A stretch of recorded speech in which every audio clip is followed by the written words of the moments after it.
आपको क्या लगता है इस दुनिया में केवल आप ही सबसे ज्यादा आलसी हो? अगर आप ऐसा सोचते हो तो आप बिल्कुल गलत हो। इस दुनिया का हर इंसान आलसी होता है। सबको थकावट होती है, सबका मन करता है कि वो देर तक सोते रहे और मेहनत करने का तो किसी का मन ही नहीं करता। आपने भी कई बार सोचा होगा कि कल सुबह जल्दी उठ जाऊंगा, वॉक पर जाऊंगा, वर्कआउट करूंगा, टाइम से नहा लूंगा, टाइम से नाश्ता करूंगा और अपना टाइम टेबल फॉलो करूंगा, दिन भर खूब सारा काम करूंगा और समय पर जल्दी सो जाऊंगा। लेकिन जब अगला दिन आता है तब ना आपकी समय से नींद खुलती है, ना आप वर्कआउट कर पाते हो और ना काम कर पाते हो, क्योंकि आपको आलस आ रहा होता है, नींद चढ़ रही होती है, शरीर में ऊर्जा नहीं होती। वहीं पर जब सही समय पर सोने का टाइम आता है, आलस दिखाने का टाइम आता है, तब आपकी नींद भाग जाती है, शरीर में ऊर्जा भी आ जाती है और उस ऊर्जा का इस्तेमाल आप जी भर के मोबाइल चलाने में कर लेते हो। इसी वजह से देर रात तक जाग लेते हो और अगले दिन का सत्यानाश हो जाता है। ये कोई कहानी नहीं है, ये भारत के हर युवा की जिंदगी का एक आईना है जिसे चाहकर भी कोई देखना नहीं चाहता। किसी ने क्या खूब कहा है, दुनिया में हर कोई कामयाब होना चाहता है लेकिन हर कोई कामयाब हो नहीं पाता। जिसके मन में अपने लक्ष्य के प्रति तड़प होती है, कामयाबी उन्हीं को मिलती है। देखो, आलस से बड़ी मजेदार चीज है, बड़ा ही सुख देती है, बहुत आनंद देती है, लेकिन एक कहावत ऐसी भी है कि आलस एक ऐसा सुख है जिसका परिणाम केवल दुखी होता है। अलसस्य कुतो विद्या, अविधस्य कुतो धनम, अधनस्य कुतो मित्रम, अमित्रस्य कुतः सुखम। कहने का तात्पर्य यह है कि आलसी व्यक्ति को विद्या प्राप्त नहीं होती। जिसके पास विद्या नहीं होती वो कभी धन नहीं कमा पाता।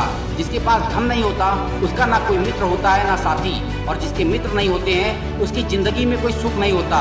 यहाँ विद्या का मतलब स्कूल की पढ़ाई से नहीं है बल्कि स्किल से है। जब आपके अंदर कोई स्किल्स ही नहीं होगी, कोई खासियत नहीं होगी, कोई काबिलियत नहीं होगी तो आप कुछ भी करने के लायक नहीं रहोगे। और जब आप किसी काम को करने के लायक नहीं रहोगे तो जिंदगी में आगे बढ़ने की संभावनाएं पूरी तरीके से खत्म हो जाती हैं। आप कैसे उम्मीद कर सकते हो कि बिस्तर पर पड़े रहोगे, बहाने बनाते रहोगे, अपनी गलतियों का और अपने हालात का ठिकरा किसी और के सर पर फोड़ते रहोगे, दूसरों को दोष देते रहोगे। देखो, ये सब करने से आपको संतुष्टि मिल सकती है, आपके दोस्त संतुष्ट हो सकते हैं, आप अपने आसपास वालों को बेवकूफ बना सकते हो, उनको ये बात मानने पर मजबूर कर सकते हो कि आपके अंदर तो काम करने की बड़ी इच्छा है लेकिन दूसरों की वजह से आप वो काम नहीं कर पा रहे। जबकि हकीकत तो ये है कि आप मक्कारी दिखा रहे हो, आलस्य कर रहे हो, काम से भाग रहे हो, जिम्मेदारियों से पीछा छुड़ा रहे हो और ये भी उम्मीद कर रहे हो कि आपकी जिंदगी में सब कुछ बढ़िया होगा। ये तो वही बात हो गई, खुद के पैर पर खुद से ही कुल्हाड़ी मार ली और उम्मीद की कि पैर में चोट भी नहीं लगेगी। देखो, मैंने ये वीडियो आपको यह समझाने के लिए नहीं बनाया कि आप आलस्य को कैसे कंट्रोल कर सकते हो, क्योंकि आप कोई छोटे बच्चे नहीं हो, आपको सब कुछ पता है। ये भी पता है आपको कि क्या गलती कर रहे हो और ये भी पता है कि उस गलती को कैसे सुधार सकते हो। बस आप शुरुआत नहीं कर रहे, हिम्मत नहीं दिखा रहे और खुद से युद्ध नहीं लड़ रहे। तो अपने अंदर एक बार झांको और देखो कि गलती कहाँ हो रही है और उसे कैसे सुधार सकते हो। अगर आप उस इंसान की तलाश कर रहे हैं जो आपकी ज़िंदगी बदलेगा तो आप आईने में देखिए, क्योंकि आपके अलावा इस दुनिया का कोई भी इंसान आपकी ज़िंदगी नहीं बदल सकता।